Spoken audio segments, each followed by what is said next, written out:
Hi ಎಲ್ಲರಿಗೂ ಕೂಡ ನಮಸ್ತೆ. ಇವತ್ತಿನ ತರಗತಿ ನಿಮಗೆಲ್ಲರಿಗೂ ಕೂಡ ಗೊತ್ತಿದೆ. SSC GD ಪರೀಕ್ಷೆ ಎರಡನೇ ಶಿಫ್ಟು. ಇವತ್ತಿನ ಒಂದು ಎರಡನೇ ಶಿಫ್ಟ್ನ ಒಂದು ವಿಶ್ಲೇಷಣೆ ಅಥವಾ ಸಂಪೂರ್ಣ ಪ್ರಶ್ನೆಗಳನ್ನು ನೋಡೋಣ. ಇವತ್ತಿನ ತರಗತಿಯಲ್ಲಿ ನಾನು ಮೇಯ್ನಾಗಿ ಒಂದು 2-3 ಕ್ವಶನ್ಸನ್ನು ಇಲ್ಲಿ ಕ್ವಾಂಟ್ನ ತಂದಿದ್ದೇನೆ. ಕ್ವಾಂಟ್ ಅಂತ ಅಂದರೆ ಮ್ಯಾಥ್ಸು ಓಕೆನಾ. ತುಂಬ ಜನ ಇಲ್ಲಿ ಏನು ಕೇಳ್ತಾ ಇದ್ದೀರಾ ಅಂತಂದರೆ ಮ್ಯಾಥ್ಸ್ ಕ್ವಶನ್ಸ್ಗಳನ್ನು ಮಾಡಿ ಅಂತ ಕೇಳ್ತಿದ್ದಾರೆ. ನೋಡಿ, ಕರ್ನಾಟಕದಲ್ಲಿ ಕನ್ನಡದಲ್ಲಿ ನಿಮಗೆ ಮ್ಯಾಥ್ಸ್ ಕ್ವಶನ್ಸ್ ಮಾಡೋರು ತುಂಬ ಜನ ಇದ್ದಾರೆ, GK ಮಾಡೋರು ಕೂಡ ತುಂಬ ಜನ ಇದ್ದಾರೆ. ಆದರೆ ನಮ್ಮ ಒಂದು ತರಗತಿಗಳು GK ಹೆಂಗಿರುತ್ತೆ ಅಂತ ಅಂದರೆ ಕ್ವಾಲಿಟಿ ಕಂಟೆಂಟ್ ಅಂತ ಕೊಡ್ತಾ ಇದ್ದೇವೆ. ನಮ್ಮ ಒಂದು ಕ್ವಾಲಿಟಿಯನ್ನು ನೋಡಿ ಅಥವಾ ನಮ್ಮ ಒಂದು ತರಗತಿಗಳನ್ನು ನೋಡಿ ವಿದ್ಯಾರ್ಥಿಗಳು ಏನು ಕೇಳ್ತಿದ್ದಾರೆ, ಕ್ವಾಂಟನ್ನು ಕೂಡ ನೀವೇ ಮಾಡಿ ಅಂತ ಹೇಳ್ತಿದ್ದಾರೆ. ನಮಗೆ ಕ್ವಾಂಟ್ ಮಾಡೋದಕ್ಕೆ ಬರಲ್ಲ ಅಂತಲ್ಲ, ಯಾಕೆಂದರೆ ನಾನು banking aspirant, bank already work ಮಾಡ್ತಾ ಇರ್ತಕ್ಕಂಥ ಆಸ್ಪಿರೆಂಟ್. ಅಂದರೆ ನಾನು ಬ್ಯಾಂಕಿಂಗ್ ಓದಿದ್ದೇನೆ ಅಥವಾ ಬ್ಯಾಂಕಲ್ಲಿ ಟೋಟಲಾಗಿ 7 ಹುದ್ದೆಗಳನ್ನು ಪಡ್ಕೊಂಡಿದ್ದೇನೆ ಅಂತ ಅಂದರೆ ಕ್ವಾಂಟ್ ಸ್ಟ್ರಾಂಗ್ ಇರುತ್ತೆ, ಕ್ವಾಂಟ್ ಅಥವಾ ಗಣಿತ ಸ್ಟ್ರಾಂಗ್ ಇರುತ್ತೆ ಓಕೆನಾ. ಅದಕ್ಕಾಗಿ ನಿಮಗೆ ಬೇಕು ಅಂತ ನಾನು ಬೇಕಾದರೆ ಮಾಡಿಕೊಡ್ತೇನೆ. ಆದರೆ ಇವತ್ತು 1-2-3 ಕ್ವಶನ್ಸ್ ಆ್ಯಡ್ ಕೂಡ ಮಾಡಿದ್ದೇನೆ ಓಕೆನಾ. ನಿಮಗೆ ಗೊತ್ತಾಗಲಿ ಅಂತಲೇ, ಸ್ವಲ್ಪ ಅರ್ಥ ಆಗಲಿ ಅಥವಾ ಅರ್ಥ ಆಗುತ್ತಾ ಇಲ್ವೋ ಗೊತ್ತಿಲ್ಲ, ಬಟ್ ಇವತ್ತು ನಾನು ಕ್ವಾಂಟ್ ಕ್ವಶನ್ಸ್ಗಳನ್ನ 2-3 ಕ್ವಶನ್ಸ್ ಮೊದಲೇ ಮಾಡ್ತೇನೆ. ನಿಮಗೆ ಅರ್ಥ ಆಯಿತು ಅಂತಂದರೆ ಕಂಟಿನ್ಯೂ ಮಾಡೋಣ, ಇಲ್ಲ ಅಂತಂದರೆ ನಮ್ಮ ಒಂದು GK ತರಗತಿಗಳನ್ನು ಕಂಟಿನ್ಯೂಸ್ ಮಾಡ್ಕೊಳ್ತಾ ಹೋಗ್ತಾ ಇದ್ದೇವೆ, ಅದೇ ಮಾಡೋಣ. ನಿಮಗೆ ಬೇಕು ಅಂತಲೇ 1-2 ಕ್ವಶನ್ ಅಥವಾ ಇಲ್ಲಿ ಏನು ಕೇಳ್ತಿದ್ದಾರೆ, ಈಗ SSC GD ಪರೀಕ್ಷೆಗಳಲ್ಲಿ ಏನು ಕೇಳ್ತಾ ಇದ್ದಾರೆ ಆ ಕ್ವಶನ್ಸ್ಗಳನ್ನ ಬೇಕಾದರೆ ಒಂದು 5-6 ಕ್ವಶನ್ಸನ್ನ ಆ್ಯಡ್ ಮಾಡ್ತೇನೆ ಬೇಕಾದರೆ ಓಕೆನಾ. ಡೈರೆಕ್ಟಾಗಿ ನಾವು ಮೊದಲು ಕ್ವಾಂಟ್ ನೋಡ್ಬಿಡೋಣ. ಮೇಯ್ನಾಗಿ ಒಂದು 3 ಕ್ವಶನ್ಸ್ ತಂದಿದ್ದೇನೆ ಓಕೆನಾ. ಮೊದಲನೇ ಪ್ರಶ್ನೆ ನೋಡಿ, ಇಲ್ಲಿ ನಾನು ಕನ್ನಡದಲ್ಲೂ ಕೂಡ ಕೊಟ್ಟಿದ್ದೇನೆ, ಇಂಗ್ಲೀಷಲ್ಲೂ ಕೂಡ ಕೊಟ್ಟಿದ್ದೇನೆ. ನಾನು ಇಂಗ್ಲೀಷಲ್ಲಿ ಓದಿದರೆ ನನಗೆ ತುಂಬ ಈಸಿಯಾಗಿ ಅರ್ಥ ಆಗುತ್ತೆ, ನಿಮಗೆ ಕನ್ನಡದಲ್ಲಿ ಅರ್ಥ ಆಗುತ್ತೆ ಅಂತ ಕನ್ನಡದಲ್ಲೂ ಕೂಡ ತಂದಿದ್ದೇನೆ. ನೋಡೋಣ ಇವಾಗ ಮೊದಲನೇ ಪ್ರಶ್ನೆ. ಇಲ್ಲಿ ಒಂದು ತರಗತಿಯಲ್ಲಿ ಹುಡುಗರು ಮತ್ತು ಹುಡುಗಿಯರ ಅನುಪಾತ 5:3 ಅಂತ. ಹುಡುಗರು ಅಂತ ಅಂದರೆ ಮೆನ್ ಅಂತ ಅಂದ್ಕೊಳ್ಳೋಣ, ಹುಡುಗಿಯರು ಅಂತ ಅಂದರೆ ವುಮೆನ್ ಓಕೆನಾ. 5:3 5:3 ಓಕೆನಾ. ನೆಕ್ಸ್ಟು ಅಲ್ಲಿ 24 ಹುಡುಗಿಯರಿದ್ದಾರೆ, 24 ಹುಡುಗಿಯರಿದ್ದಾರೆ. ಹುಡುಗರ ಸಂಖ್ಯೆ ಎಷ್ಟು ಅಂತ. ಈಸಿ ಕ್ವಶನ್ಸ್ ಇದು. 24 ಹುಡುಗಿ ಅಂತ ಅಂದರೆ 24 ವುಮೆನ್ ಸೈಡ್ ನಾವು ಬರ್ಕೊಂಡ್ರೆ ಇದು ಎಷ್ಟು ಅಂತ ಕೇಳಿದ್ದಾರೆ. ಇಲ್ಲಿ 24 ಅಂತ ಅಂದರೆ ಈ ಹುಡುಗಿಯರ ಸಂಖ್ಯೆ ಇದು. ಅದೇ ರೇಷಿಯೋ ನೋಡಿದರೆ 3 ರೇಷಿಯೋ ಇದೆ. 3 ರೇಷಿಯೋ ಅಂತ ಅಂದರೆ 3 24ಕ್ಕೆ ಸಮ ಅಂತ. 3ಕ್ಕೆ 24 ಆದರೆ ನಮಗೆ 5ಕ್ಕೆ ಎಷ್ಟು ಅಂತ ಪ್ರಶ್ನೆ. ಇಷ್ಟೇ ಪ್ರಶ್ನೆ, ಏನೂ ಕೂಡ ಕೇಳಿಲ್ಲ. ಈಗ ಡೈವೈಡ್ ಮಾಡಿಬಿಡಿ. 3 1 3 8 24, 8 × 5 8 × 5 ಎಷ್ಟು ಹೇಳಿ ನೋಡೋಣ, 40 ಅಂತ ಓಕೆನಾ. 40 ಇದೆ ಈ ಒಂದು ಪ್ರಶ್ನೆಗೆ ಸರಿಯಾದ ಉತ್ತರ ಯಾವುದು? ಆಪ್ಷನ್ C ನಲ್ಲಿ 40 ಇದೆ. ಅರ್ಥ ಆಯಿತು ಅನ್ಕೋತೇನೆ. ಅರ್ಥ ಆಯಿತಾ? ನೆಕ್ಸ್ಟ್ ಮುಂದಿನ ಪ್ರಶ್ನೆ. At what rate of simple interest will 2000 becomes 2400 in 2 years ಅಂತ. ನೋಡಿ, ವಾರ್ಷಿಕ ಯಾವ ಸರಳ ಬಡ್ಡಿ ದರದಲ್ಲಿ 2000 ರೂಪಾಯಿ 2 ವರ್ಷಗಳಲ್ಲಿ 2400 ಆಗುತ್ತೆ ಅಂತ. ನೋಡಿ, ಎಷ್ಟು ಹೆಚ್ಚಾಗಿದೆ? 2000 ಇದೆ, 2000 ಇದೆ ಓಕೆನಾ. ಎಷ್ಟಾಗಿದೆ? 2400 ಆಗಿದೆ, 2400 ಆಗಿದೆ 2 ವರ್ಷದಲ್ಲಿ ಅಂತ ಓಕೆ. ಎಷ್ಟು ಹೆಚ್ಚಾಗಿದೆ ನೋಡಿ? 400 ರೂಪಾಯಿ ಹೆಚ್ಚಾಗಿದೆ. ಅಸಲೆಷ್ಟು ಇವಾಗ? ಅಸಲು 2000 ಇದೆಷ್ಟು ಪರ್ಸೆಂಟ್ ಇದೆ? 400 ರೂಪಾಯಿ ಇಂಟು 100 ಮಾಡಿಬಿಡೋಣ. ಇಂಟು 100, ಈ 2 0 ಕ್ಯಾನ್ಸಲ್ ಆಯಿತು, ಈ 1 0 ಈ 1 0 ಕ್ಯಾನ್ಸಲ್ ಆಯಿತು, 2 1 2 2 4 0 20% ಆಯಿತು. ಇದು ಎಷ್ಟಕ್ಕೆ? ಇದು 2 ವರ್ಷಗಳಿಗೆ ಅಂತ ಇದು 20% ಓಕೆನಾ. ಅದೇ ಇಲ್ಲೇನು ಕೇಳಿದರೆ ವಾರ್ಷಿಕ ಅಂತ ಕೇಳಿದರೆ 1 ವರ್ಷಕ್ಕೆ ಎಷ್ಟು ಅಂತ. ಇಲ್ಲಿ 1 ವರ್ಷಕ್ಕೆ 2 ವರ್ಷಕ್ಕೆ 20% ಆದರೆ ಡಿವೈಡೆಡ್ ಬೈ 1 ವರ್ಷಕ್ಕೆ ಎಷ್ಟು? 2ರಿಂದ ಡಿವೈಡ್ ಮಾಡಿಬಿಡಿ. 2 1 10% ಅಂತ. 10% ಇದಕ್ಕೆ ಸರಿಯಾದ ಉತ್ತರ ಯಾವ ಆಪ್ಷನಲ್ಲಿ ಐತೆ? C ನಲ್ಲಿ ಐತೆ ಓಕೆನಾ. ಅದೇ ರೀತಿ ಮೂರನೇ ಪ್ರಶ್ನೆ ನೋಡಿ. A shop keeper byes on item for 1200. ಇಂಗ್ಲೀಷಲ್ಲಿ ಓದ್ಬಿಡ್ತೇನೆ, ನೆಕ್ಸ್ಟ್ ಕನ್ನಡದಲ್ಲಿ ಹೇಳ್ತೇನೆ. Cells it for 1500. Find the profit percent ಅಂತ. ನೋಡಿ, ತುಂಬ ಈಸಿ ಇದೂ. ಒಬ್ಬ ವ್ಯಾಪಾರಿಯು ಒಂದು ವಸ್ತುವನ್ನು 1200 ರೂಪಾಯಿಗೆ ಖರೀದಿ ಮಾಡಿದ್ದಾನೆ, ಅದನ್ನು 1500 ರೂಪಾಯಿಗೆ ಮಾರಾಟ ಮಾಡ್ತಾನೆ. ಹಾಗಾದರೆ ಲಾಭದ ಶೇಕಡಾವಾರು ಎಷ್ಟು ಅಂತ ಕೇಳಿದ್ದಾರೆ. ನೋಡಿ, 1200 ರೂಪಾಯಿಗೆ ಏನು ಮಾಡಿದ್ದಾರೆ ಅಂತ ಅಂದರೆ ತಗೊಂಡಿದ್ದಾರೆ, ಇನ್ನು 500 ರೂಪಾಯಿಗೆ ಮಾರ್ತಿದ್ದಾರೆ. 500 ರೂಪಾಯಿಗೆ ಮಾರ್ತಿದ್ದಾರೆ ಅಂತಂದರೆ ಎಷ್ಟು? ಇಲ್ಲಿ ಜಾಸ್ತಿ ಎಷ್ಟು? 300 ರೂಪಾಯಿ ಜಾಸ್ತಿ ಆಯಿತು. 300 ರೂಪಾಯಿ ಪ್ರಾಫಿಟ್ ಮಾರ್ತಿದ್ದಾರೆ. ಇಲ್ಲಿ ಅಸಲೆಷ್ಟು? ಅವರು ಎಷ್ಟು ರೂಪಾಯಿಗೆ ತೊಗೊಂಡಿದ್ದು? 1200 ರೂಪಾಯಿ. ಅದೇ ಪರ್ಸೆಂಟೇಜಲ್ಲಿ ಪ್ರಾಫಿಟ್ ಎಷ್ಟು ಅಥವಾ ಎಷ್ಟು ಅವರಿಗೆ ಲಾಭ ಆಯಿತು ಅಂತಂದರೆ ಇಂಟು 100 ಓಕೆನಾ. ಇಂಟು 100 ಆಗುತ್ತೆ. ಇಲ್ಲಿ ಬರೀತೇನೆ, 300 ಡಿವೈಡೆಡ್ ಬೈ 1200 ಇಂಟು 100 ಅಂತ. ಓಕೆನಾ. ಈ 2 0 ಕ್ಯಾನ್ಸಲ್ ಆಯಿತು. ಇಲ್ಲಿ ನೋಡಿ 12 1 12 2 24, 6 ಉಳಿತು, 12 5 60, 25% ಇದಕ್ಕೆ ಸರಿಯಾದ ಉತ್ತರ ಯಾವ್ದು ನೋಡಿ, ಆಪ್ಷನ್ ಬಿ. ಓಕೆನಾ. ಇವತ್ತಿನ ಒಂದು ಕ್ವಾಂಟ್ ಕ್ವಶನ್ಸ್ ನಿಮಗೆ ಎಲ್ಲರಿಗೂ ಕೂಡ ಹೇಗೆ ಅನ್ನಿಸ್ತು ಕಾಮೆಂಟ್ ಬಾಕ್ಸ್ ಮೂಲಕ ಕಾಮೆಂಟ್ ಮಾಡಿ. ನಿಮಗೆ ಡೈಲಿ ಇವು ಬೇಕು ಅಂತ ಅಂದರೆ ಕಮೆಂಟ್ ಮಾಡಿ, ಬೇಕಾದ್ರೆ ನಾನು ತರ್ತೇನೆ. ಇವತ್ತು ಬಂದಿರತಕ್ಕಂಥ ಕ್ವಶನ್ಸ್ ಇದು ಸೆಕೆಂಡ್ ಶಿಫ್ಟಲ್ಲಿ ಬಂದಿರೋ ಕ್ವಶನ್ಸ್ ಇವು. ಓಕೆನಾ. ಈಗ ಡೈರೆಕ್ಟಾಗಿ ನಾವು GKಗಳನ್ನ ನೋಡ್ಕೊಳ್ತಾ ಹೋಗೋಣ. ಓಕೆನಾ. ಈಗ ಮೊದಲನೇ ಪ್ರಶ್ನೆ ನೋಡೋಣ. ನೋಡಿ, ಸ್ವರಾಜ್ಯ is my birth right and I shall have it, who gave this famous slogan ಅಂತ. ತುಂಬ ಈಸಿ ಪ್ರಶ್ನೆ ಕೇಳಿದ್ದಾರೆ. ಸ್ವರಾಜ್ಯ ನನ್ನ ಜನ್ಮಸಿದ್ಧ ಹಕ್ಕು, ಅದನ್ನು ನಾನು ಪಡೆದೇ ತೀರುತ್ತೇನೆ ಎಂದು ಈ ಪ್ರಸಿದ್ಧ ಘೋಷಣೆಯನ್ನು ನೀಡಿದವರು ಯಾರು ಅಂತ ಪ್ರಶ್ನೆ ಕೇಳಿದರೆ ಲಾಲ್ ಬಹದ್ದೂರ್ ಶಾಸ್ತ್ರಿ, ಬಾಲಗಂಗಾಧರ್ ತಿಲಕ್, ಭಗತ್ ಸಿಂಗ್ ಮತ್ತು ಬಿಪಿನ್ ಚಂದ್ರ ಪಾಲ್ ಅಂತ ಕೊಟ್ಟಿದೆ. ಯಾರು ಕೊಟ್ಟವರು? ಸ್ವರಾಜ್ಯ ನನ್ನ ಜನ್ಮಸಿದ್ಧ ಹಕ್ಕು, ಅದನ್ನು ನಾನು ಪಡೆದೇ ತೀರುತ್ತೇನೆ ಅಂತ ಹೇಳಿದವರು ಯಾರು? ತುಂಬ ಇಂಪಾರ್ಟೆಂಟ್ ಪ್ರಶ್ನೆ. ಇದಕ್ಕೆ ಸರಿಯಾದ ಉತ್ತರವನ್ನು ನಾವು ನೋಡೋದಾದರೆ ಬಾಲಗಂಗಾಧರ್ ತಿಲಕ್ ಅಂತ. ಬಾಲಗಂಗಾಧರ್ ತಿಲಕ್ ಅವರು ಹೇಳ್ತಾರೆ. ಭಗತ್ ಸಿಂಗ್ ಅಲ್ಲ, ಎಲ್ಲರೂ ಕೂಡ ಭಗತ್ ಸಿಂಗ್ ಹಾಕ್ಬಿಡ್ತೀರಾ. ತುಂಬ ಜನರಿಗೆ ಈ ಒಂದು ಆನ್ಸರ್ ಗೊತ್ತಿರೋದೇ ಬಾಲಗಂಗಾಧರ್ ತಿಲಕ್ ಅಂತ. ಆಪ್ಷನ್ ಬಿ ಸರಿಯಾದ ಉತ್ತರ.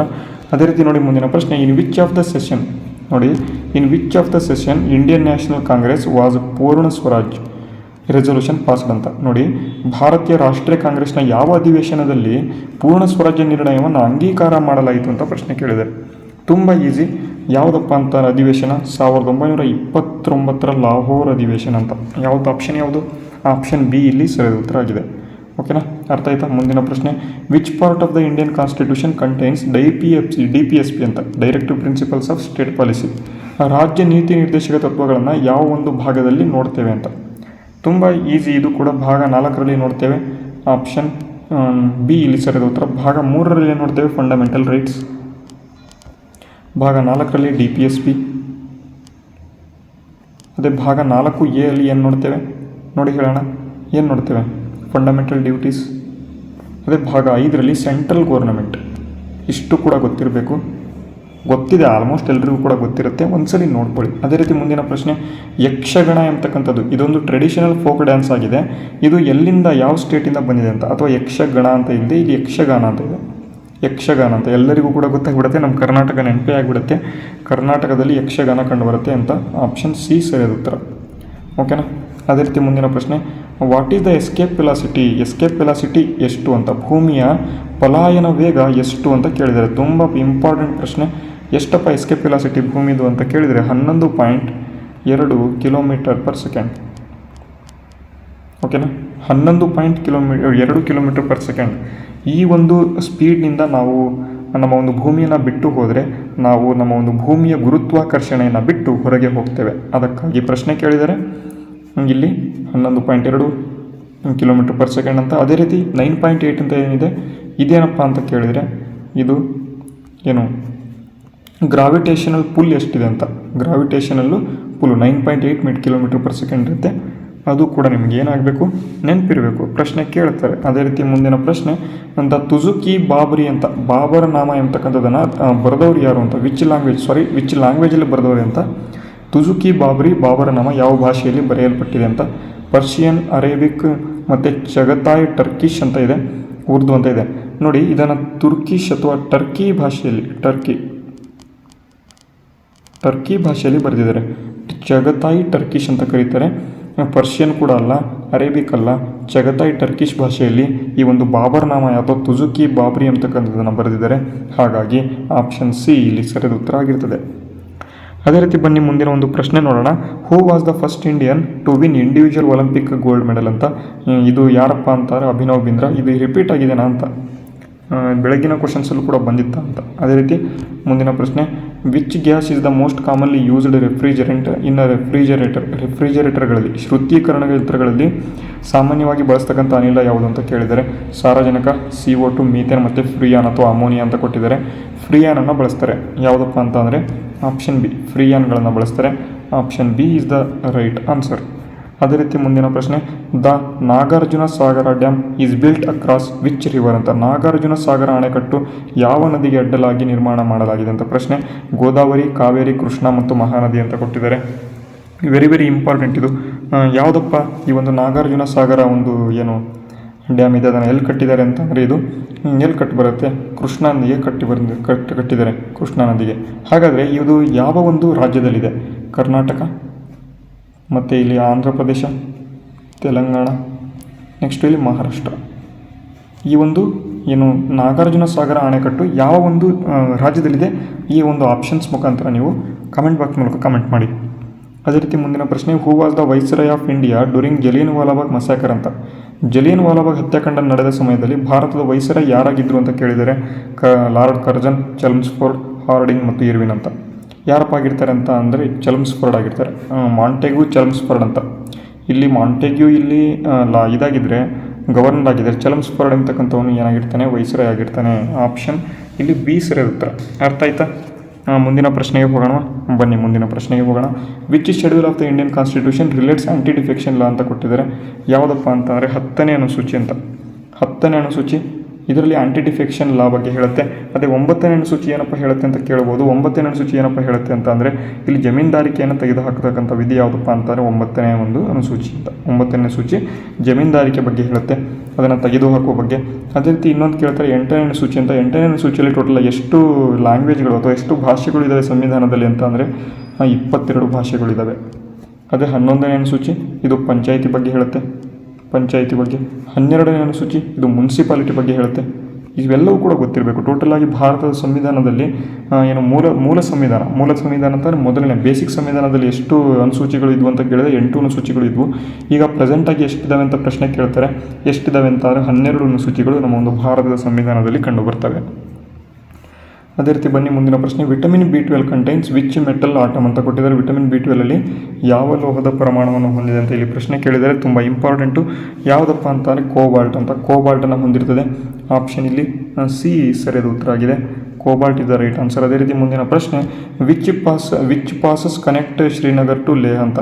ನೋಡಿ ಪ್ರಶ್ನೆ ಯಾವ ರೀತಿ ಇದೆ, ಯಾವ ಘಾಟ್ ಅಥವಾ ಪಾಸ್ ಇದೆ ಶ್ರೀನಗರ ಮತ್ತು ಲೇಹ್ ಬಗ್ಗೆ ಅದನ್ನು ಸಂಪರ್ಕ ಮಾಡತಕ್ಕಂಥ ಪಾಸ್ ಯಾವುದು ಅಂತ.